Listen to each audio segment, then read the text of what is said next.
This is The Wire for 2230 Zulu, January 8th, 2024. Precedence is routine. Information cutoff is 2230. Bottom line up front. Secretary of Defense Austin continues hospitalization for mystery illness. Beginning with international events, in Europe, widespread protests begin in Germany in response to a variety of taxation and policy issues.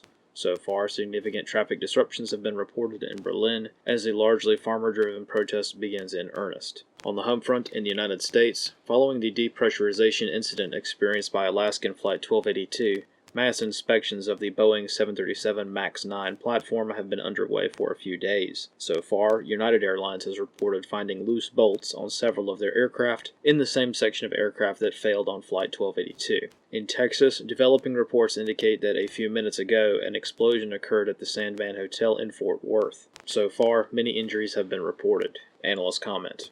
Very early reports indicate this may have been the result of a gas leak, but as the situation is still developing, few details have been confirmed as of this report. In Washington, D.C., further details regarding the hospitalization of Secretary of Defense Lloyd Austin raised concerns within the National Command Authority. Details are also highly contradictory. Originally, Pentagon reports stated that Austin was hospitalized due to complications from a routine elective procedure. Now, details emerge that Austin was hospitalized in the ICU of Walter Reed National Military Medical Center on New Year's Day after suffering, quote, severe pain, strongly indicating the elective procedure detail was an outright lie. Additionally, Pentagon officials stated that the Deputy Secretary of Defense, Kathleen Hicks, was briefed on the situation and command was properly transferred to her during Austin's hospitalization. Now, details emerge that Hicks had no idea of the severity of the hospitalization and was actually on vacation at the time of the incident. Analyst comments for this wire. Though deception events surrounding powerful government officials are not new, the Office of the Secretary of Defense is not a random cabinet position. The Secretary of Defense has a direct role to play in the use of strategic weapons. The President, Vice President, and Secretary of Defense must all unanimously concur on the release of nuclear weapons, for instance. Much political rhetoric surrounds the cognitive abilities of a commander-in-chief, specifically with regards to the use of nuclear weapons, with good reason.